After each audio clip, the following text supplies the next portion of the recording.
একজন ব্যবসায়ী যেরকম তার ব্যবসার লাভ লস পুষিয়ে নেওয়ার জন্য আর যেরকম কিছু সিজন আছে, মৌসুম আছে, ঠিক একইভাবে একজন ইমানদার মুসলমানের সারা বছরের আমল এবং ইবাদতের ঘাটতিকে পুষিয়ে নেওয়ার জন্য আল্লাহ রাব্বুল আলামিন দুটি বৃহৎ ইবাদতের মৌসুম দিয়েছেন আমাদেরকে। কিভাবে করব, কোনটা করব কোনটা করব না, এ সম্পর্কে যথেষ্ট ধোঁয়াশা আমাদের মধ্যে আছে। আমাদের নানা অপরাধ, গুনাহ, পাপাচারের কারণে হয়তো জাহান্নামীদের তালিকায় আমাদের নাম চলে গেছে। আসার আগে থেকেই যদি আমরা রমজান মাসের গুরুত্ব, এ মাসের তাৎপর্য, এ মাসের করণীয়, এ মাস সংক্রান্ত মাসাইলগুলো জানতে পারি, তাহলে আমাদের রমাদান কোরআন এবং হাদিসের আলোকে আমরা সাজাতে পারবো। আমাদের রমাদান সাধনা সার্থক হবে, আমাদের রমাদান সফলভাবে আমরা পালন করতে পারবো ইনশাআল্লাহ। তারই ধারাবাহিকতায় আজ আপনাদের সামনে আমি যে বিষয়ে কথা বলতে চাই সেটি হলো মাহে রমাদানের করণীয় আমল। একজন ইমানদার মুসলমানের ইবাদতের ঘাটতি পোষাবার মৌসুমের নাম হলো রমজান মাস। ভাইরা আমার, রমজানের আমল ইবাদত কিভাবে করব, কোনটা করব কোনটা করব না, এ সম্পর্কে যথেষ্ট ধোঁয়াশা আমাদের মধ্যে আছে। আমাদের এই দেশে মুসলমানদের কাছে রমজান মাস মানে চারটি কাজ। রমজান মানে হলো রোজা রাখা, তারাবির নামাজ পড়া, আর সাহরি খাওয়া, ইফতার খাওয়া, ব্যাস। রোজা, তারাবি, সাহরি, ইফতার, এই চার জিনিসের নাম হলো আমাদের মুসলমানদের রমজান মাস। আজ আমরা নবী করিম সাল্লাল্লাহু আলাইহি সাল্লাম আমাদেরকে রমজান মাসে যে সমস্ত আমল করতে বলেছেন, আমরা সেই সমস্ত আমলের কথা আপনাদের সঙ্গে খুব সংক্ষেপে শেয়ার করব ইনশাআল্লাহ। কারণ আমি নবী করিম সাল্লাল্লাহু আলাইহি সাল্লামের হাদিস থেকে এবং কোরআনে কারীম থেকেও 27টি আমলের কথা আপনাদের সঙ্গে শেয়ার করব ইনশাআল্লাহ, যার সবগুলোই রমাদানের জন্য স্পেশাল, তবে অনেকগুলো রমজানের বাইরের সময়ও আমাদের পালনীয় এবং করণীয়। রমাদান কেন্দ্রিক যে সমস্ত আমল, যে সমস্ত করণীয় আমাদের আছে, তার মধ্যে প্রথম করণীয় হলো শাবানের 29 তারিখে পশ্চিম আকাশে রমজানের চাঁদ তালাশ করা। হলে 29 শাবান সন্ধ্যায়, যেদিন থেকে রোজা হওয়ার সম্ভাবনা আছে, সেই দিন সন্ধ্যায় মাগরিবের আগে পশ্চিম আকাশের দিকে চাঁদ অনুসন্ধান করার চেষ্টা করে তাকাবেন। পশ্চিম আকাশে চাঁদ অনুসন্ধান করার জন্য যদি চেষ্টা করেন, একটু খোঁজার চেষ্টা করেন, চাঁদ দেখতে যদি পান তো ভালো, এমনকি যদি চাঁদ দেখতে নাও পান, চাঁদ দেখার চেষ্টা যে করেছেন এর কারণ আপনার আমল নামাতে সওয়াব লেখা হবে, একটা সুন্নত আদায় করার সওয়াব। আমরা আমাদের ছেলেবেলায়, আমাদের শৈশবে রমজানের আনন্দ আঁচ করতাম পশ্চিম আকাশের চাঁদ দেখে। ঈদের আনন্দের সূচনা এবং শুরুই হতো ঈদের চাঁদ দেখার মধ্য দিয়ে। এমন একটা সময় আমরা এখন এসে পৌঁছেছি যে সময়ে সবাই চাঁদ তালাশ করে, কিন্তু সেটা আকাশে না, ফেসবুকে। ঠিক না ভাই? ঠিক। চাঁদ কি ফেসবুকে উঠে না আকাশে উঠে? তাহলে সবাই যদি ফেসবুকে চাঁদ তালাশ করেন, আকাশে চাঁদ দেখবে কে? ও ইসলামী ফাউন্ডেশনের হেলাল কমিটি, চাঁদ দেখা কমিটির কিছু মানুষ, তাদের উপরে নির্ভর করে 18-20 কোটি মানুষ তারা ফেসবুকে তাকায় আছে। এটা খুবই দুর্ভাগ্যজনক একটা বাস্তবতা। নবী করিম সাল্লাল্লাহু আলাইহি সাল্লামের হাদিসটা আমরা লক্ষ্য করি, তিনি বলেছেন, সুমু লিরুয়াতিহি ওয়া আফতিরু লিরুয়াতিহি, তোমরা চাঁদ দেখে সিয়াম সাধনা করবে, চাঁদ দেখে রমাদান উদযাপন করবে, চাঁদ দেখে রমাদানের ইবাদত বন্দেগী করবে, আর চাঁদ দেখে তোমরা ঈদ উদযাপন করবে। চাঁদ দেখে তিনি আমাদেরকে রোজা রাখতে বলেছেন, অতএব চাঁদ দেখতে হবে কি হবে না? ভাইরা আমার, বিলুপ্ত হওয়া মৃত প্রায় সুন্নাহগুলোর মধ্যে থেকে একটা হলো চাঁদ তালাশ করার সুন্নাহ। এটা ফরজে কিফায়া, মুসলিম সমাজের কেউ যদি না করে সবাই গুনাহগার হবে। এটা খুবই রিস্কি একটা বিষয়, দুর্ভাগ্যজনক একটা বিষয় যে 20 কোটি মানুষের রমজান মাত্র মুষ্টিমেয় কয়েকজন মানুষের দেখার উপর নির্ভর করবে। ভাইরা আমার, আমরা পশ্চিম আকাশে চাঁদ দেখার চেষ্টা করব ইনশাআল্লাহ। যদি চাঁদ দেখতে পান আপনি, তাহলে নবী সাল্লাল্লাহু আলাইহি সাল্লামের সেখানে একটা দোয়া পড়বেন, আল্লাহুম্মা আহিল্লাহু আলাইনা বিল ইয়ুমনি ওয়াল ঈমান ওয়াস সালামাতি ওয়াল ইসলাম রব্বি ওয়া রব্বুকাল্লাহ। শাবানের শেষ তারিখে পশ্চিম আকাশে চাঁদ তালাশ করবো ইনশাআল্লাহ।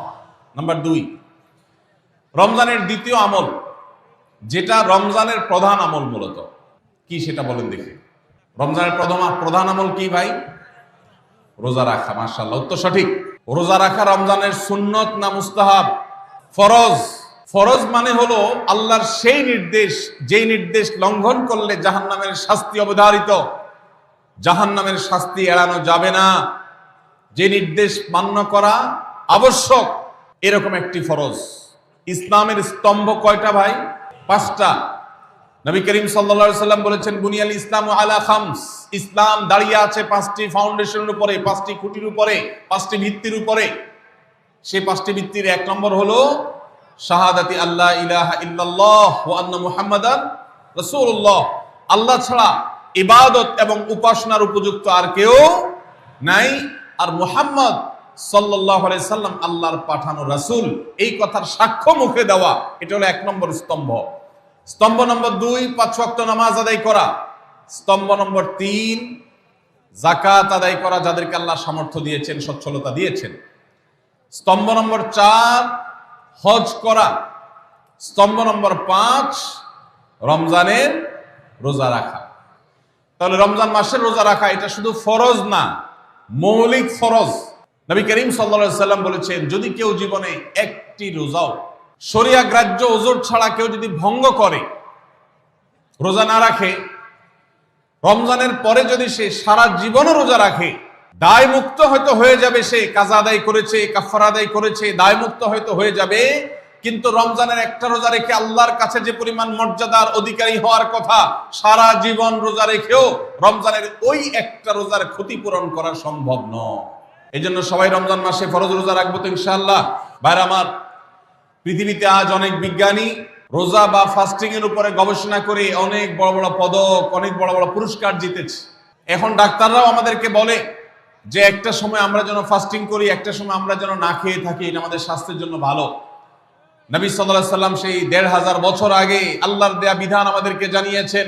রমজানে পুরো মাস রোজা, শাবানে মুহররমে বেশি বেশি নফল রোজা, সোমবার বৃহস্পতিবার সাপ্তাহিক রোজা, চাঁদের 13, 14, 15 আইয়ামে বীজের মাসিক রোজা।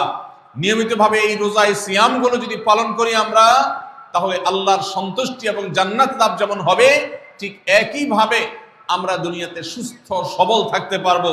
আমাদের শরীরে অতিরিক্ত যে চর্বি তৈরি হয়, বিশেষ করে আজকের বিশ্ব বাস্তবতায়, এই চর্বিগুলোকে বার্ন করার জন্য রোজার কোনো বিকল্প নাই। যদিও চর্বি বার্নের উদ্দেশ্যে রোজা রাখলে সে রোজা রোজা নয়। আমাদের উদ্দেশ্য আল্লাহর সন্তুষ্টি অর্জন, পাশাপাশি পার্থিব উপকারিতা এমনি পেয়ে যাব। আল্লাহ আমাদের সবাইকে রমজান রোজা রাখার তৌফিক দান করুন। ভাইরা আমার, নবী করিম সাল্লাল্লাহু আলাইহি ওয়াসাল্লাম তিনি বলেছেন, যে ব্যক্তি রমজানে ঈমান এবং ইখলাসের সাথে আল্লাহকে খুশি করবার জন্য রমজান রোজা রাখবে, আল্লাহ তার পূর্বের সমস্ত গুনাহ মাফ করে দিবেন। আপনার বাচ্চা যদি রোজা রাখা শিখে, শখ করে রোজা রাখে, তাকে বাধা দিবেন না, তাকে রোজা রাখতে দিবেন। কারণ সে রোজা রাখার মধ্য দিয়ে গরিব অভাবী মানুষের কষ্ট অনুভব করবে, ফিল করবে। সে রোজা রাখার মধ্য দিয়ে আল্লাহর নৈকট্যের ফিলিংস তার মধ্যে আসবে, ইসলামী সংস্কৃতিকে সে অনুভব করবে, আঁচ করবে। এই জন্য সন্তানকে কৈশোর বয়স থেকেই, কিশোর বয়স থেকেই তাকে রোজা রাখতে সাহায্য করবেন ইনশাআল্লাহ। ঠিক আছে না ভাই? বাচ্চাদের প্রথম হয়তো রোজা অর্ধেক রাখবে, দুপুরে ভেঙে ফেলবে, এরপর না হয় বিকাল পর্যন্ত রাখবে, এরপর না হয় সন্ধ্যা পর্যন্ত রাখবে, কিন্তু অভ্যাস তাকে গড়ে তুলতে হবে। আল্লাহ আমাদেরকে তৌফিক দান করুন। 3 নম্বর আমল হলো রাতে তারাবির নামাজ আদায় করা। তারাবির নামাজ আদায় করা কি ফরজ না নফল? ফরজ না সুন্নত? সুন্নত, সুন্নতে মুআক্কাদা। নবী করিম সাল্লাল্লাহু আলাইহি সাল্লাম বলেছেন, মান কামা রমাদানা ঈমানান ওয়া ইহতিসাবা গুফিরা লাহু মা তাকাদ্দামা মিন যামবি। যে ব্যক্তি রমজান মাসে রাতে দাঁড়িয়ে তারাবির নামাজ পড়বে, তার পূর্বের সমস্ত গুনাহ খাতা মাফ করে দেওয়া হবে। এই জন্য তারাবির নামাজ পড়বো তো ইনশাআল্লাহ। তারাবির নামাজ 4G গতিতে হবে না 5G গতিতে? কি বলেন? 4G না 5G? ভাইরা আমার, সবকিছুতে গতি ভালো না, সবকিছুতে গতি ভালো না। নেটের গতি যত বেশি হয় তত ভালো, কিন্তু নামাজের গতি, ইবাদত, সিজদার গতি, তারাবির গতি যত কম হয়, যত ধীরে ধীরে হয়, যত শান্তশিষ্ট ভাবে হয়, তত আল্লাহর কাছে বেশি মর্যাদাবান হয়। এই জন্য এলাকা এলাকা তারাবি ধীরে ধীরে পড়ার জন্য উদ্যোগ নেবেন তো ইনশাআল্লাহ। ইমাম সাহেবদেরকে, হাফেজ সাহেবদেরকে উদ্বুদ্ধ করবেন, ভাই হুলস্থুল করবেন না, কি পড়েন কিচ্ছু বুঝি না, এমন টান দেন শেষে যায় শুধু আলামুন তালামুন, আর এটা শুনে মনে করেন যে এখন স্টপ হয়েছে, এখন রুকুতে যাইতে হবে। এই নামাজ কি নামাজ? এটা তামাশা। ভাইরা আমার, স্পিডে তারাবি না পড়ে যদি একটু ধীরে তারাবি পড়া হয়, সর্বোচ্চ 15 থেকে 20 মিনিটের ডিফারেন্স হবে, এর বেশি না। মাত্র 15 মিনিটের জন্য আপনার পুরো নামাজকে আপনি বরবাদ করছেন। দেশের বেশিরভাগ মসজিদগুলোতে তুফান মিল মার্কা তারাবি পড়া হয়। এই তারাবি আল্লাহর কাছে কতটা গ্রহণযোগ্য হবে, এটা যথেষ্ট প্রশ্নবিদ্ধ বিষয়। আল্লাহ তাআলা আমাদের সবাইকে ধীরস্থিরতার সাথে খুব শান্তভাবে তারাবির নামাজ আদায় করার তৌফিক দান করুন। ভাইরা আমার, আল্লাহ রাব্বুল আলামিন নামাজের ক্ষেত্রে হুলস্থুলতা পছন্দ করেন না। যার নামাজ যত বেশি সময় নিয়ে আদায় করেন, তিনি আল্লাহর কাছে তত শ্রেষ্ঠ, তত ভালো নামাজি। আর যার নামাজে যত হুলস্থুল করা হয়, তার নামাজের কোয়ালিটি, মর্যাদা আল্লাহর কাছে তত কম। অতএব আমরা রমজানের তৃতীয় আমল জানলাম তারাবির নামাজ, এবং সেটা ধীরস্থিরতার সাথে আদায় করবো। আল্লাহ আমাদের তৌফিক দান করুন। নাম্বার 4, সাহারি খাওয়া। সাহারি খাওয়া এটা রমজানের একটা আমল। আপনি সারা বছর লাঞ্চ করেন, ডিনার করেন, দুপুরের খানা খান, রাতের খানা খান, সকালে ব্রেকফাস্ট নাস্তা করেন, কিন্তু এর কোনোটা ইবাদত হয় না, এর কারণে আপনি সওয়াব পাবেন না।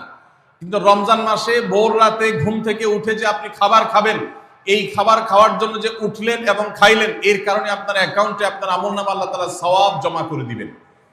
আপনি রিওয়ার্ড পাবেন, বিনিময় পাবেন। কেন? কারণ নবী করিম সাল্লাল্লাহু আলাইহি সাল্লাম বলেছেন, তাসাহহারু ফাইন্না ফিস সাহুরি বারাকাহ। তোমরা সাহরির খাবার খাবে ভোর রাতে। রোজার মাসে রোজা রাখতে গিয়ে সাহরির খাবার খাবে। কেন? কারণ সাহরির যে খানা, এই খানাতে আল্লাহ তাআলা বরকত রেখেছেন। এই খানা খাইলে তার জন্য আমাদের স্পিরিচুয়াল, আধ্যাত্মিক বিভিন্ন রকমের উপকারিতা আল্লাহ তাআলা এর মধ্যে নিহিত রেখেছেন। এর মধ্যে খাদ্য শক্তি আছে, আমাদের এনার্জি হবে শরীরে, রোজা রাখতে সহজ হবে। এর পাশাপাশি সাহরির খাবারে আলাদা একটা বরকত আছে, শেফা, বহুবিধ উপকারিতা আমাদের শরীরের, আমাদের মনের জন্য আল্লাহ তাআলা রেখেছেন। এই জন্য সাহরি খাওয়াটা আলাদা একটা ইবাদত। যদি আপনার সন্ধ্যা রাত্রে বেশি খাওয়া হয়ে যায়, সাহরিতে খানা খাওয়ার মতো মুড না থাকে, অন্তত এক ঢোক পানি, একটা খেজুর, সামান্য কিছু খেয়ে হলেও আপনি সাহরি খাবেন এবং তাতে আপনি সওয়াব পাবেন। কোনো কারণে যদি সাহরি খেতে না পারেন, রাতে উঠতে পারেন নাই, অ্যালার্ম বাজছে কিন্তু শুনেন নাই, উঠে দেখেন ফজরের আজান হয়ে গেছে, তাহলে ওই দিনের রোজা কি হবে নাকি হবে না? রোজা হয়ে যাবে ইনশাআল্লাহ। কারণ এই সাহরি খাওয়াটা ফরজও না, ওয়াজিবও না, এটা সুন্নাত। সুন্নাত ছুটে গেলে ইবাদত হয় না, ব্যাপারটা সেরকম না। 5 নম্বর আমল হলো, সাহরি তো খাবো ঠিক আছে, কিন্তু সেটা শেষ সময়ে খাওয়া, দেরিতে খাওয়া। সাহরি কি আগে খাবেন না শেষের দিকে খাবেন? শেষের দিকে। কেন? কারণ নবী করিম সাল্লাল্লাহু আলাইহি সাল্লাম বলেছেন, লা ইয়াজালুন নাসু বিখাইরিন মা আজ্জাল ফুতুর ওয়া আখারুস সাহুর। এই উম্মত, মুসলিম জাতি ততদিন পর্যন্ত কল্যাণের উপর প্রতিষ্ঠিত থাকবে, তারা কল্যাণকে স্পর্শ করতে পারবে যতদিন পর্যন্ত তারা সাহারি তাড়াতাড়ি খাবে, না দেরিতে খাবে? দেরিতে খাবে। আর ইফতার তাড়াতাড়ি করবে। তাহলে সাহারি দেরিতে খাওয়া হলো সুন্নাত। আমাদের দেশে গ্রামে অনেক মুরব্বীরা এখনো আছেন, রাত 12টা, 1টা, 2টা বাজে সাহারি খেয়ে শুয়ে থাকেন। তারা চিন্তা করেন পরে খাইতে গেলে আবার বর্ডার ক্রস হয়ে যায় কিনা, সীমা লঙ্ঘন হয়ে যায় কিনা, রিস্ক নেওয়ার দরকার কি, এই জন্য 12টার সময় খেয়ে রাখি। এটার কারণে সাহারি খাওয়ার সওয়াব পাবেন ঠিকই, কিন্তু দেরিতে সাহারি খাওয়ার যে সুন্নত, সেই সুন্নত আদায় হবে না। এই জন্য দেরিতে খাবেন। দেরিতে খাওয়ার মানে আবার এরকম দেরি না যে আপনি আর মুয়াজ্জিন সাহেব দুজন কম্পিটিশন করছেন, আপনার হাতে খাবারের প্লেট আর মুয়াজ্জিনের হাতে মাইক, আপনি আগে শেষ করেন আর মুয়াজ্জিন আগে আজান দিবে, কম্পিটিশন চলছে। এত দেরি করে একেবারে লাস্ট মিনিট পর্যন্ত খাওয়া সুন্নত নয়। বুঝতে পারছি? কয়েক মিনিটের গ্যাপ রেখে তারপরে খাবার শেষ করবেন। কারণ নবী করিম সাল্লাল্লাহু আলাইহি ওয়াসাল্লাম সাহরি খেয়ে শেষ করে ফজর নামাজ শুরু করতেন, এর মধ্যে 50টা আয়াত পড়ার মতো গ্যাপ রাখতেন, অর্থাৎ প্রায় 10 মিনিটের মতো একটা গ্যাপ থাকতো। এই জন্য আমরা একটা গ্যাপ রেখে তারপর সাহরি শেষ করব। অর্থাৎ ফজরের আজান যদি হয় উদাহরণস্বরূপ 5টা 25-এ বা 30-এ, তাহলে আমরা 2-4 মিনিট আগে সাহরি খেয়ে শেষ করবো ইনশাআল্লাহ। তাহলে সাহরি দেরি করে খাওয়া, শেষের দিকে খাওয়াটা সুন্নত। আল্লাহ আমাদেরকে আমল করার তৌফিক দান করুন। ভাইরা আমার, সাহরি খাওয়া ইবাদত, এবং সাহরির এই সময়টা দোয়া কবুলের সময়, তাহাজ্জুদের সময়, আল্লাহ তাআলা দুনিয়ার আকাশ থেকে ডেকে ডেকে বান্দাকে ক্ষমা করেন। এই সময়টাতে আড্ডাবাজি করা এটা হতভাগা ছাড়া আর কারোর কোনো কাজ হতে পারে না। এরপরে 6 নম্বর আমল হলো ইফতার করা। রোজা রেখেছেন কিন্তু ইফতার করেন নাই, রোজা হয়ে যাবে কিন্তু সুন্নাত আদায় হবে না, এই জন্য ইফতার করা একটা সুন্নাত। আল্লাহ তাআলা আরহামুর রাহিমিন, এমন একটা মাস রমজান মাস, সারা বছর কিন্তু আমরা নাস্তা করি, সারা বছর যেটা নাস্তা করি রমজানে সে নাস্তাই করি। পার্থক্য হলো সারা বছর নাস্তা করি সকালে, রমজান নাস্তা করি সন্ধ্যায়। মানুষ দীর্ঘ সময় না খেয়ে থাকার পরে যে খাবার খায় সেটাকেই ব্রেকফাস্ট বলে, সেটাকেই নাস্তা বলে। আরবিতে যে ইফতার বলা হয়, এই ইফতার শব্দের অর্থ কিন্তু নাস্তা। ইফতার শব্দের অর্থ কি? নাস্তা।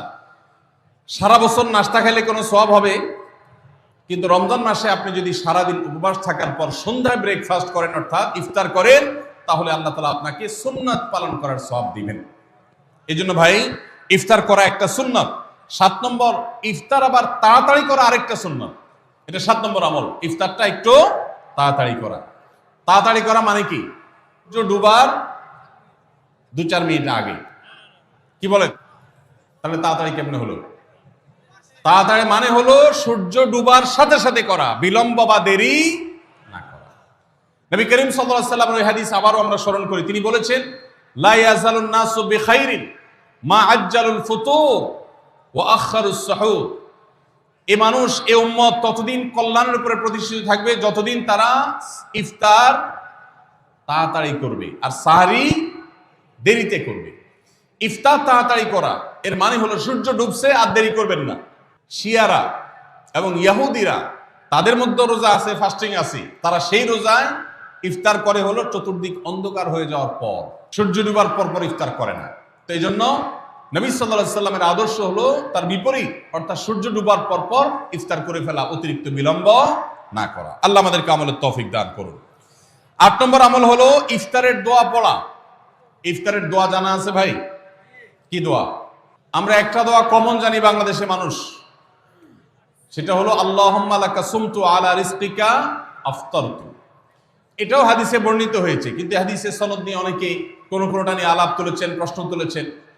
আল্লাহুম্মা লাকা সুমতু মানে হলো, হে আল্লাহ, আপনার উদ্দেশ্যে রোজা রেখেছি, ওয়া আলা রিজকিকা আফতারতু, এবং আপনার দেওয়া রিজিক দিয়ে ইফতার করেছি। আর ইফতারের আরেকটা দোয়া হলো যাহাবাজ জামা ওয়াবতাল্লাতিল উরুক ওয়া সাবাতাল আজরু ইনশাআল্লাহ। এটা একটা দোয়া। যদি এগুলো দোয়ামূলক নয়, আমরা দোয়া বলছি, এটা মূলত আল্লাহর কাছ থেকে একটা প্রত্যাশা। এর অর্থ হলো যাহাবাজ জামা, আমার পিপাসা দূর হয়ে গেছে, ওয়াবতাল্লাতিল উরুক, আমার শিরা উপশিরাগুলো সব সিক্ত হয়ে গেছে, ওয়া সাবাতাল আজরু ইনশাআল্লাহ, এবং আল্লাহ চাহেন তো এই রোজার বিনিময় আমার সাব্যস্ত হয়ে গেছে আল্লাহর কাছে, এটা স্থির হয়ে গেছে। এটা হলো ইফতারের দোয়া। ইফতারের দোয়াটা কি ইফতারের আগে করব না পরে করব? ইফতারের দোয়াটা যারা ইফতারের আগে করার পক্ষে তারা হাত তোলেন, অল্প সংখ্যক মানুষ। আর বাকিরা সবাই কি পরের পক্ষে না মাঝখানের পক্ষেও আছেন লোক? সব পরের। মাশাআল্লাহ, সব সূক্ষ্ম সূক্ষ্ম মাসআলা দেখি গাবতলী মানুষ জানে, মাশাআল্লাহ, অনেক অগ্রসর দেখা যায়। আল্লাহ আমাদের সবাইকে দিনের জন্য কবুল এবং মঞ্জুর করুন। মাশাআল্লাহ। ভাইরা আমার, ইফতারের দোয়াটা ইফতারের পরে করতে হয়, যেটা বেশিরভাগ মানুষ জানে না, কিন্তু আমি অবাক হলাম যে এখানে বেশিরভাগ মানুষ আপনারা জানেন। মাশাআল্লাহ, নলেজেবল মানুষ, বোঝা গেছে। ইফতারের দোয়ার অর্থের দিকে তাকালেই তো বোঝা যায় এটা আগে না পরে। দোয়ার অর্থের মধ্যে তাকালে আমরা দেখতে পাচ্ছি যে আল্লাহ শিরা উপশিরা সিক্ত হয়ে গেছে, পিপাসা দূর হয়ে গেছে, এগুলো তো ইফতারের পরেই হয়।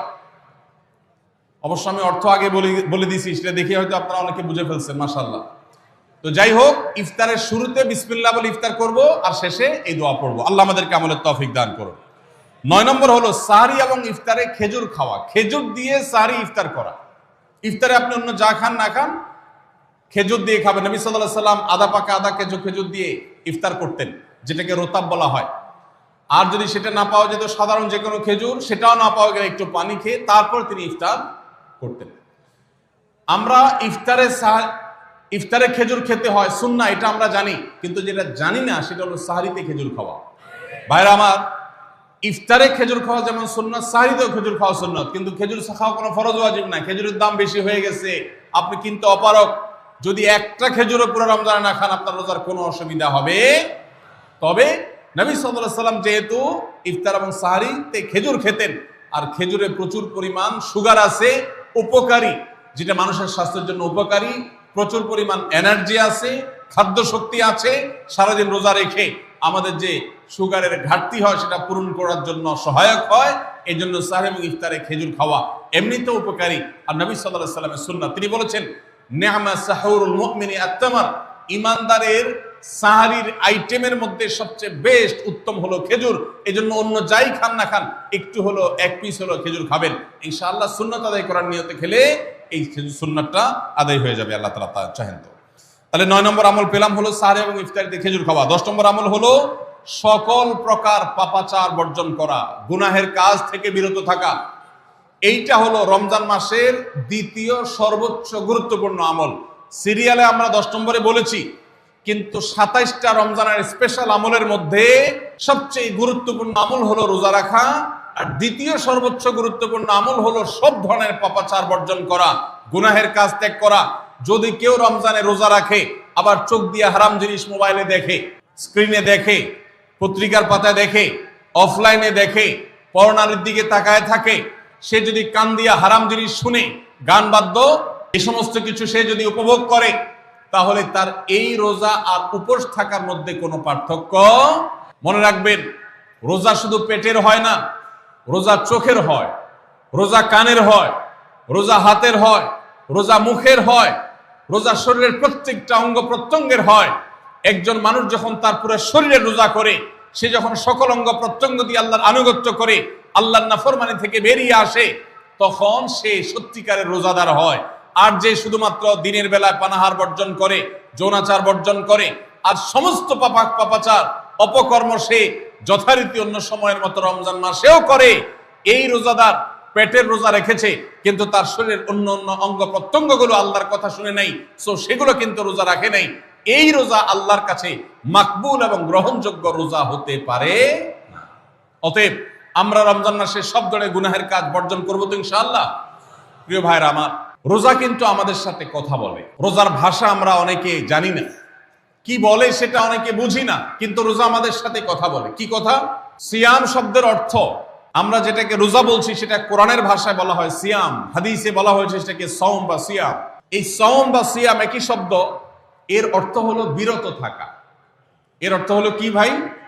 বিরত থাকা, ব্রেক দিতে জানা। আল্লাহ রাব্বুল আলামিন রোজার মতো ইবাদত দিয়েছেন আমাদেরকে জীবনে ব্রেক দেওয়ার অভ্যাস গড়ে তোলার জন্য। আমরা যেন ব্রেক দিতে শিখি, আমরা যেন থামতে শিখি, আমরা যেন নিজেদেরকে নিয়ন্ত্রণ করতে শিখি।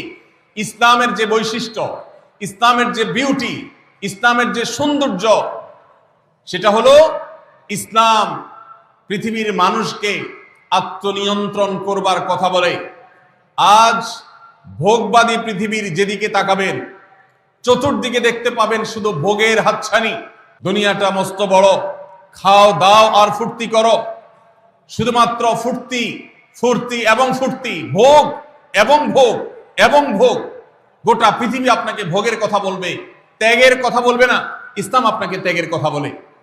আপনি ঈদ উদযাপন করবেন, ঈদ উল ফিতর, সেখানে পর্যন্ত ইসলাম বলে আগে গরিবের বাসায় ফিতরা পৌঁছাবে, তারপর তুমি ঈদগাহে যাবে, ঈদের আনন্দ করবে। আপনি কোরবানির ঈদে পশু জবাই করে গোশত খাবেন, উৎসব করবেন। ইসলাম বলে ভালো কথা, তুমি উৎসব করবে, তোমাকে উৎসব করতেই দেওয়া হয়েছে, কিন্তু আগে গরিবের বাসায়ও গোশত পাঠাবে ঈদের, সেটা নিশ্চিত করবে, তার পাশাপাশি তুমি ঈদ উদযাপন করবে। আমরা যে রমজানের রোজা রাখি, এই রোজা আমাদেরকে বিরত থাকার কথা বলে। সেই বিরত থাকাটা কি? সেটা হলো আমরা যখন রোজা রাখি আমাদের পিপাসা হয়, আমাদের ক্ষুধা লাগে, পিপাসা হয়, আবার হাতের সামনে হয়তো পানিও আছে। আমার ক্ষুধা লাগে, হাতের সামনে হয়তো খাবারও আছে, কেউ দেখছেও না, সিসি ক্যামেরাও নেই, বদ্ধ রুমে কক্ষের মধ্যে, কিন্তু আমি রোজাদার। কোন রোজাদার রোজার মধ্যে খায়, পান করে? কেন? কারণ সে জানে আল্লাহ নিষেধ করেছে। আমরা যখন ইফতার সামনে নিয়ে বসে থাকি সন্ধ্যাবেলা, ভাইরা আমার, সারা বছর নাস্তা তো আল্লাহ তাআলা কম হোক বেশি হোক সবাইকে করার তৌফিক দেন। আমরা সবাই তো কম বেশি নাস্তা করি সারা বছর। আপনি যদি বুফে গিয়ে 100 আইটেমের নাস্তা দিয়েও আপনি খাবার গ্রহণ করেন, সকালের ব্রেকফাস্ট আপনি খান, ইফতারের সময় মাত্র 2-4টা আইটেম নিয়ে বসে থেকে আজানের জন্য, সূর্য ডোবার জন্য যে অপেক্ষা করেন, ওই অপেক্ষার সময় যে অবর্ণনীয় স্বাদ আর তৃপ্তি পাওয়া যায়, পৃথিবীর সমস্ত খাদ্য গ্রহণের মধ্যেও এই তৃপ্তি বা স্বাদ নাই। নবী সাল্লাল্লাহু আলাইহি ওয়াসাল্লাম সেজন্য বলেছেন, লিসসাইমি ফারহাতান, রোজাদার ব্যক্তিকে দুটি আনন্দ দেওয়া হয়, ফারহাতুন ইনদা ফিতরি ওয়া ফারহাতুন ইনদা লিকাই রাব্বি। একটা আনন্দ হলো ইফতারের সময়, অবর্ণনীয়, ভাষায় প্রকাশ করবার অযোগ্য। কি ভালো লাগা কাজ করে, ইফতারের জন্য আমরা বসে আছি, খাবার সামনে আছে রকমারি, শীতল শরবত সামনে আছে, খাবারের পসরা সাজানো আছে টেবিলে, দস্তরখানে, এদিকে পেটে ক্ষুধাও আছে, কিন্তু আমরা মিনিট গুনছি, আমরা সময় দেখছি, ঘড়ির দিকে তাকিয়ে আছি, সূর্য কখন ডুববে। সূর্য ডুবেছে আর সাথে সাথে আমরা ইফতার করছি। এই যে আল্লাহর নির্দেশের অপেক্ষা, ইসলাম রোজার মাধ্যমে আমাদেরকে সেই শিক্ষাটা দিতে চায়। রোজা আমাদের সাথে সেই কথা বলে যে দেখো, তুমি জীবনে বিরত থাকতে শিখো, গোটা পৃথিবী তোমাকে ভোগ শিখাবে, ইসলাম তোমাকে ত্যাগ শিখাবে, ইসলাম তোমাকে কন্ট্রোল করা শিখাবে। আমাদের তরুণদের চরিত্রকে নষ্ট করবার জন্য, তাদেরকে নানাভাবে উস্কানি দেওয়ার জন্য, বিনোদনের নামে, নিউজের নামে, বিজ্ঞাপনের নামে, বিভিন্ন নামে অশ্লীল নানা দৃশ্য, খোলামেলা দৃশ্য তাদের সামনে দেখানো হয়, ভোগের আহ্বান করা হয়। ইসলাম বলে, হে মুসলিম তরুণ, তোমার চোখের এরিয়ার মধ্যে কোনো পরনারী, কোনো সুন্দরী নারী পড়ে গেছে, তুমি আজ করতে পেরেছ, সাথে সাথে তোমার দৃষ্টিকে তুমি নিয়ন্ত্রণ করো, অবনত করো।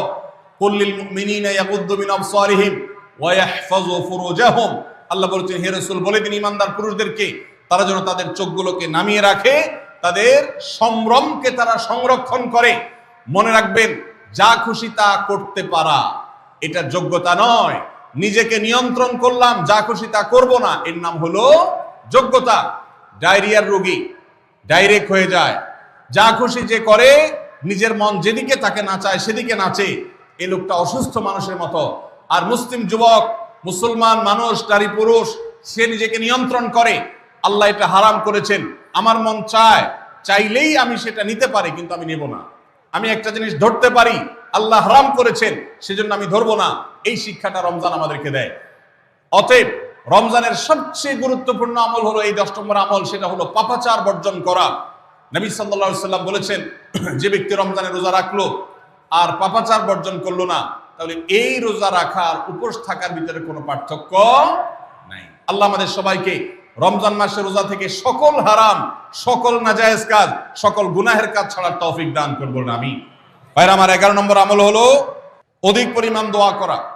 রমজান মাসে রোজা রেখে আমরা বেশি বেশি দোয়া করব।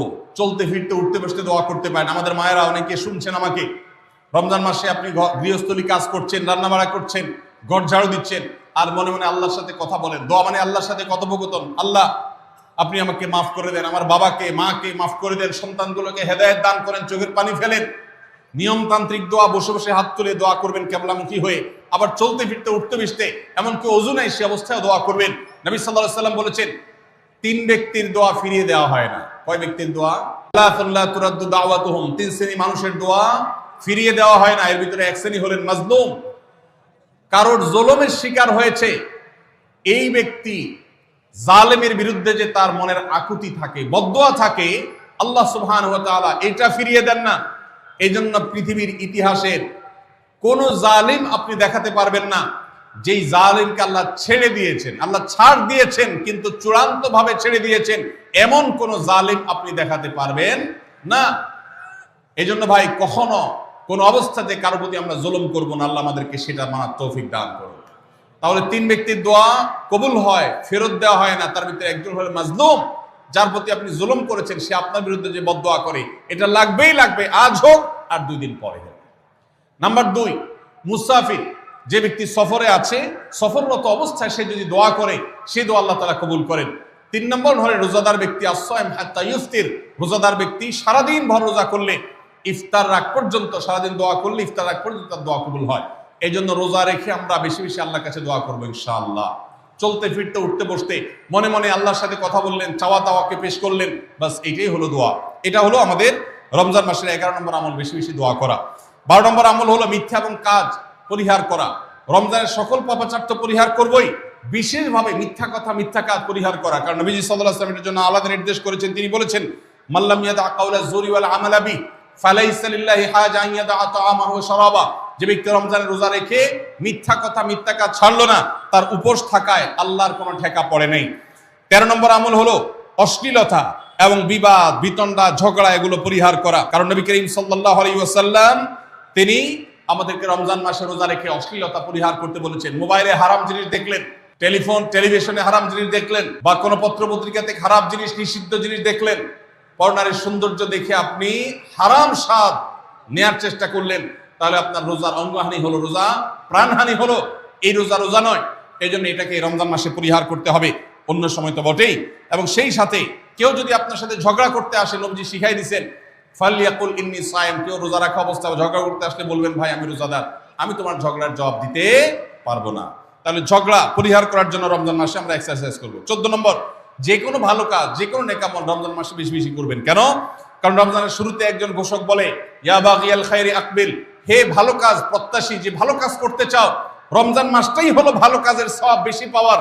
অতএব এই মাসে ভালো কাজ করে, নেকামল করে, ইবাদত করে, কোরআন তেলাওয়াত, জিকির, আজকার যত রকম আছে এগুলো করে জান্নাতের পথে অগ্রসর হয়ে যাও। 15 নম্বর আমল হলো বেশি বেশি ইস্তেগফার করা। বেশি বেশি কি করা?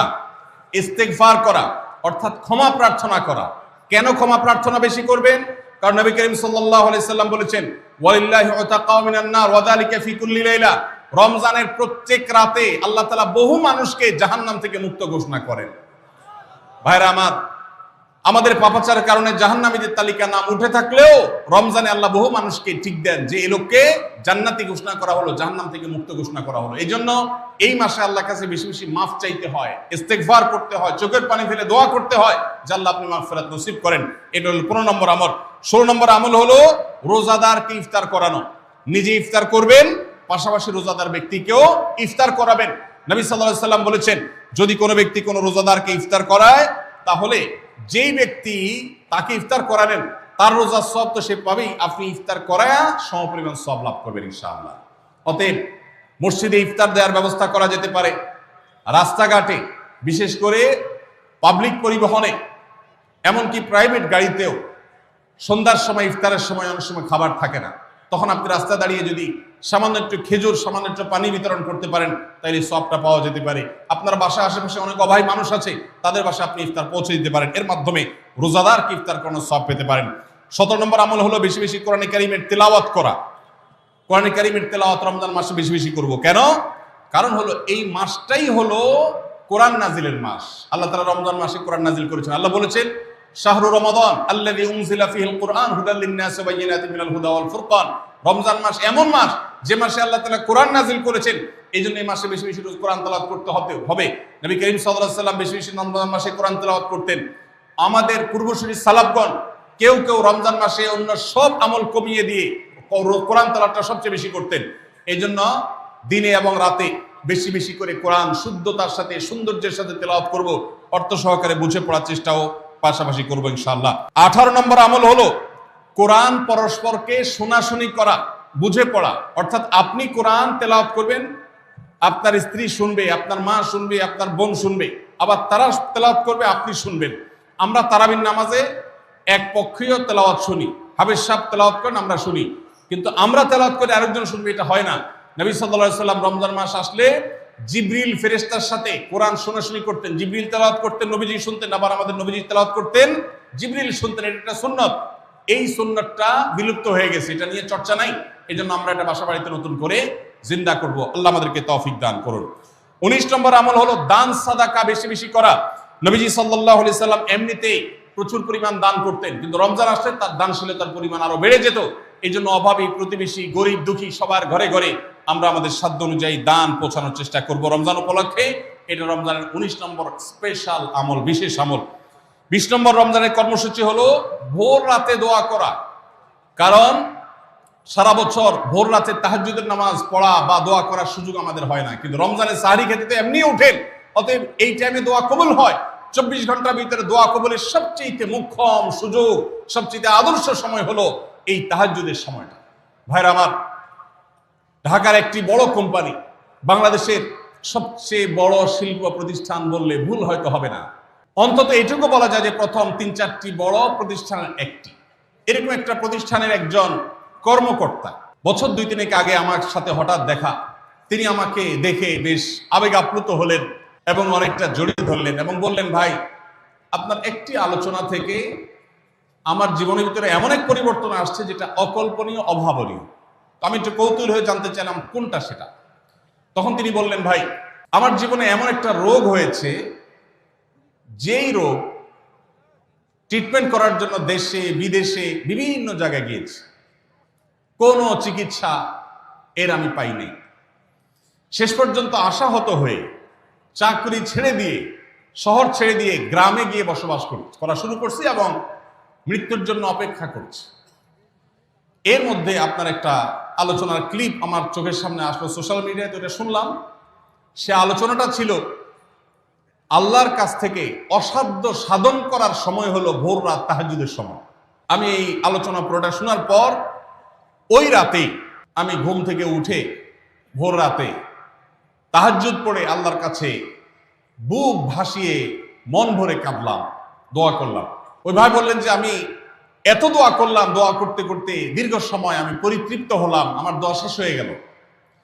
এরপর দোয়া করে শেষ করার পর ফজর নামাজের সময় হয়ে গেছে, আমার ফিল হলো, অনুভব হলো যে আমার শরীরে আর কোনো রোগবালাই এখন মনে হয় নাই। এবং তিনি গত 2 দিন আগেও তার সাথে আমি দেখা করলাম ঢাকায়, গতকালকে দেখা করলাম, 2 দিন আগে না, মাত্র 1 দিন আগে দেখা করলাম। তিনি এখন সুস্থ সবল হয়ে আবার তার চাকরিতে ফিরে গিয়ে স্বপদে সমহিমায় আছেন। তিনি এক সহকর্মীকে ডেকে আমার সামনে বলছেন, এই তোমরা বলো তো, আমি আগে শারীরিকভাবে বেশি ফিট ছিলাম নাকি এখন বেশি ফিট? তখন তার সহকর্মী আমার সামনে বলছে, স্যার আপনি আগে অনেক বেশি রাগারাগি করতেন, আপনি হট মেজাজি ছিলেন, অনেক বেশি অসুস্থ হয়ে যেতেন কিছু হলেই, কিন্তু এখন আপনি সে আগের সময়ের তুলনায় অনেক বেশি সুস্থ এবং ফিট। তিনি বললেন, ভাই ভোর রাতের দোয়ার প্রভাব এত বেশি, তাহাজ্জুদের সময়ের দোয়া এত গুরুত্বপূর্ণ যে এই এক দোয়া আমার জীবনকে আমূল পরিবর্তন করে দিয়েছে। এই জন্য ভাইরা, রমজান মাসে বিশেষ করে যখন তাহাজ্জুদের সময় সাহারি খেতে যখন উঠবেন, সাহারি খাওয়ার পর 10টা মিনিট সময় হাতে রাখেন, বা সাহারি খাওয়ার আগে 10টা মিনিট আগে উঠে ওযু করে 2 রাকাত 4 রাকাত নামাজ পড়ে, বা নামাজ পড়ার সময় না থাকলে অন্তত কেবলামুখী হয়ে 2টা হাত তুলে আল্লাহর কাছে একটু চান। নবীজি সাল্লাল্লাহু আলাইহি সাল্লাম বলেছেন, রাতের শেষ প্রহর যখন হয়, দুনিয়ার আসমানে নেমে এসে আল্লাহ বান্দাদেরকে ডেকে ডেকে তাদের প্রত্যেকটা চাওয়া পূরণ করে দেন। এই জন্য ভাইরা, রমজান মাসে সাহরির সময় দোয়া কবুল হয়। রমজান উপলক্ষে বিশেষ করে এই আমলটা, সাহরির সময় আমলটা আমরা দোয়া করার আমলটা করতে পারি। তাহলে 20 নম্বর আমল হলো তাহাজ্জুদের নামাজ এবং ভোর রাতের দোয়া। এটা অন্য সময় করা যায়, কিন্তু রমজানের সুযোগটা বেশি আসে, সেজন্য এটাকে রমজানের স্পেশাল আমলের সময় আমরা উল্লেখ করলাম। আল্লাহ আমাদেরকে সবাইকে তৌফিক দান করুন। আর এই খেতে উঠলে একটু দোয়া করবো তো ইনশাআল্লাহ, 2-4 মিনিটের জন্য হলে দোয়া করবো, একাকে নির্জনে আল্লাহর কাছে কেবলামুখী হয়ে। এর চেয়ে বড় দুর্ভাগ্যের বিষয় কি আছে যে আল্লাহ চাওয়ার জন্য ডাকছেন আর আমি অবহেলা করে বসে আছি। ভাইরা আমার, 5 ওয়াক্ত নামাজের জন্য মুয়াজ্জিন আপনাকে ডাকে, কিন্তু ভোর রাতে দোয়া কবুলের জন্য স্বয়ং আল্লাহ আপনাকে ডাকে। অতএব সাহরি খেতে উঠলে ভোর রাতে সাহরির সময় একটু দোয়া করবো তো ইনশাআল্লাহ। 21 নম্বর আমল উমরা করা। যাদেরকে আল্লাহ তৌফিক দিয়েছেন তারা রমজানে উমরা করবেন, কারণ নবী করিম সাল্লাল্লাহু আলাইহি ওয়াসাল্লাম বলেছেন, উমরাতুন ফি রমাদান তা'দিলু হাজ্জা। রমজানে কেউ উমরা করলে একটা হজের সওয়াব পায়। কোন কোন হাদিসে আসছে তা'দিলু হাজ্জাতান মাই, নবীজির সাথে হজের সওয়াব পাওয়া যায় রমজানে উমরা করলে। আল্লাহ আমাদেরকে যখন তৌফিক দিবে আমরা তখন সেটা করব ইনশাআল্লাহ। ঠিক আছে না? নিয়ত করেন, দোয়া করেন, আল্লাহ একসময় তৌফিক অবশ্যই দিবেন। 22 নম্বর আমল হলো রমজানের শেষ 10 দিন মসজিদে ইতিকাফ করা। গুরুত্বপূর্ণ একটা পয়েন্ট, মসজিদে ইতিকাফ করা। খুব মনোযোগ দিয়ে শুনি। রাসূল করিম সাল্লাল্লাহু আলাইহি সাল্লাম রমজানের রোজা ফরজ হওয়ার পর থেকে নিয়ে তার মৃত্যু পর্যন্ত 1টি বছরের জন্য রমজানের শেষ দশক মসজিদে ইতিকাফ করা ছাড়া ছিলেন না। একবার তিনি মসজিদে ইতিকাফে বসেছেন, কিন্তু ইমার্জেন্সি একটা কাজে মসজিদ থেকে তাকে বের হতে হয়েছে। এই জন্য তিনি পরের বছর 20 দিন ইতিকাফ করেছেন। 10 দিন হলো ওই বছরের, আর 10 দিন হলো আগের বছরের যে ইতিকাফ ভেঙে ফেলেছেন সেটার ইতিকাফের কাজা। তার মানে হলো নবীজির জীবনে কখনো ইতিকাফ এক বছর একটা রমজান মাসেও ছাড়েন নাই। এত গুরুত্বপূর্ণ আমল যে রমজানের এই আমলটা তিনি কখনোই ছাড়েন নাই। দুর্ভাগ্য আমাদের, এখানেও হয়তো বেশিরভাগ মুসলমান আমরা জীবনে একবারের জন্য রমজানের শেষ 10 দিন ইতিকাফ করি নাই। যে আমল নবীজি জীবনে কখনো ছাড়েন নাই সেটা আপনি জীবনে একবারও করেন নাই, এর চাইতে বড় হতভাগা উম্মত আর কি হতে পারে? ভাইরা আমার, 3টি আমলের নগদ তৃপ্তি আমি অন্তত অনুভব করি। আমি আমার সে অভিজ্ঞতার আলোকে আপনাদের উদাত্ত আহ্বান করতে চাই, রমজানের শেষ দশকে আপনারা ইতিকাফ করুন।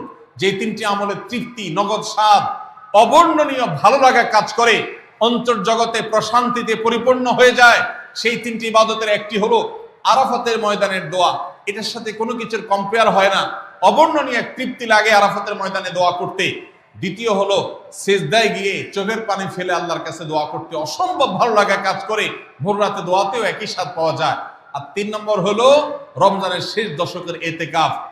ইতিকাফ যে একবার করেছে সে জীবনে বারবার করে, তাকে আর ফেরানো যায় না। এই জন্য ভাইরা, রমজানের শেষ দশকে আমরা আল্লাহর ঘরে বসে গিয়ে ইতিকাফ করার চেষ্টা করবো তো ইনশাআল্লাহ। অনেক এলাকায় বৃদ্ধ মানুষ, বুড়া মানুষ বসায় দেওয়া হয় টাকা পয়সা দিয়ে।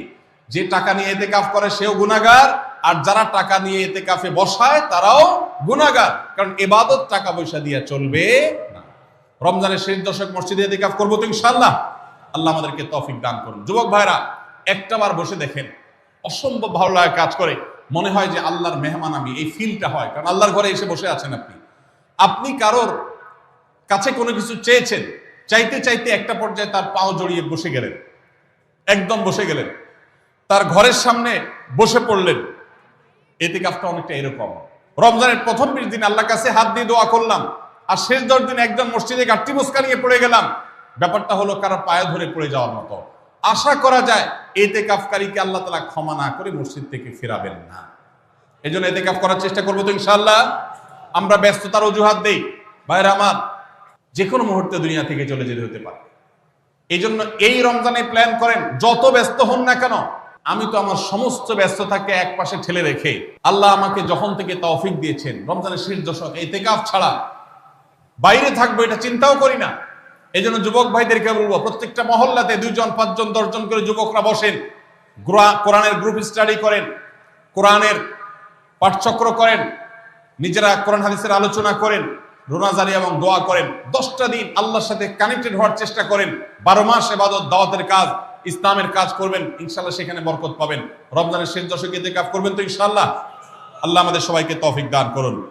23 নম্বর আমল হলো শেষ দশকে ইবাদতের মাত্রা বাড়িয়ে দেওয়া। আমরা উল্টাটা করি। আমাদের দেশে রমজানের প্রথম দশকে মসজিদ ফুল হয়ে, বারান্দা ফুল হয়ে, রাস্তায়ও মুসল্লি দাঁড়ায়।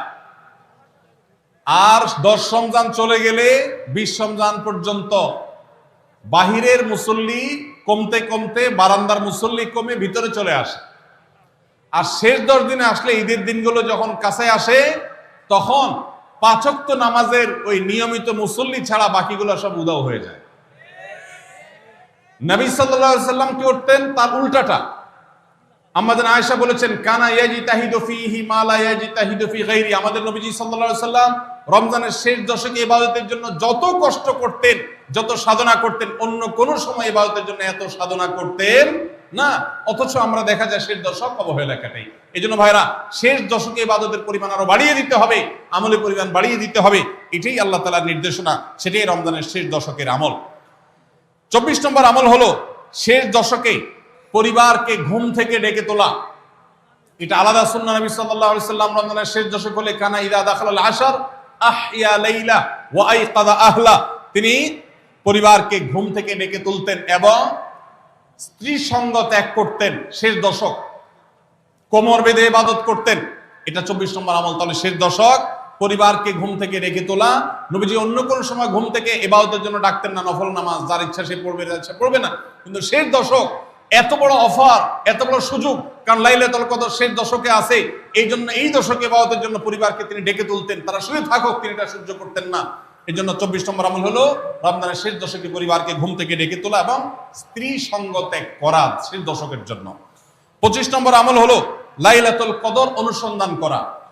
রমজানের শেষ দশকের প্রত্যেকটা রাতে কিন্তু শবে কদর হতে পারে, বিশেষ করে বেজর রাতে 21, 23, 25, 27, 29 এই রাতগুলোতে লাইলাতুল কদর হওয়ার সম্ভাবনা অনেক জোরালো। সৌদি আরবের মানুষ তাদের বেজর রাতে তালাশ করবে, আমরা আমাদের বেজর রাতে তালাশ করব ইনশাআল্লাহ। নবীজি সাল্লাল্লাহু আলাইহি ওয়াসাল্লাম বলেছেন যে তাহাররাউ লাইলাতুল কদর ফিল বিত্রি মিনাল আশরিল আওয়াখির মিন রমাদান, রমজানের শেষ দশকের বেজর রাতগুলোতে তোমরা শবে কদর হতে পারে সে আশা বেশি বেশি করে ইবাদত বন্দেগী করো। লাইলাতুল কদর ইবাদতকে আল্লাহ বলেছেন লাইলাতুল কদরি খায়রুম মিন আলফি শাহর, 1000 মাস, 1000 মাস ইবাদত করলে যে সওয়াব পাওয়া যাবে লাইলাতুল কদরের এক রাতের ইবাদতের সওয়াব তার চাইতে বেশি হবে। সেই রাত কোনটা আল্লাহ নির্দিষ্ট করেন নাই, এজন্য শেষ দশকের প্রত্যেকটা রাতেই ইবাদত করার চেষ্টা করা, স্পেশালি বেজর রাতগুলোতে। 26 নম্বর আমল হলো লাইলাতুল কদরের আশায় বিশেষ দোয়া পড়া। সেটা কি? আল্লাহুম্মা ইন্নাকা আফুউন তুহিব্বুল আফওয়া ফাআফু আন্নী, আল্লাহ আপনি ক্ষমাশীল, আপনি ক্ষমাকে ভালোবাসেন, অতএব আমাদেরকে ক্ষমা করে দিন। এটা রমজানের শেষ দশকের প্রত্যেক রাতেই পড়বেন।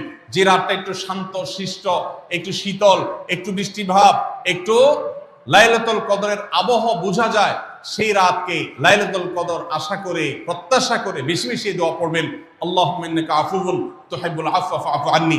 তাহলে 26 নম্বর আমল হলো লাইলাতুল কদরের দোয়া পড়া। আর 27 নম্বর সর্বশেষ আমল হলো ফিতরা আদায় করা। অর্থাৎ রমজান মাসের রোজাতে যদি ভুল ত্রুটি হয়, এটা রিফাইন্ডের কাজ হয়ে যায়, রিফ্রেশমেন্টের কাজ হয়ে যায় ফিতরার মাধ্যমে। প্রত্যেক সচ্ছল ব্যক্তি তার নিজের পক্ষ থেকে, নিজের স্ত্রী এবং নিজের ছোট বাচ্চাদের তরফ থেকে ফিতরা আদায় করবেন। প্রাপ্তবয়স্ক সন্তান থাকলে তারা তাদেরটা আদায় করবে, আর না হলে বাবা তাদেরটা আদায় করতে পারে। ফিতরা স্বরূপ গরিবদের বাসায় একদিনের খাবার এটা পৌঁছে দিতে হবে। এটা হলো ফিতরা। ঈদের নামাজের আগ পর্যন্ত এটা আদায় করার নির্দেশ নবী সাল্লাল্লাহু আলাইহি ওয়াসাল্লাম দিয়েছেন। তাহলে 27 নম্বর আমল হলো ফিতরা আদায়। এটার মাধ্যমে রমজানের আমল শেষ হয়ে যাবে।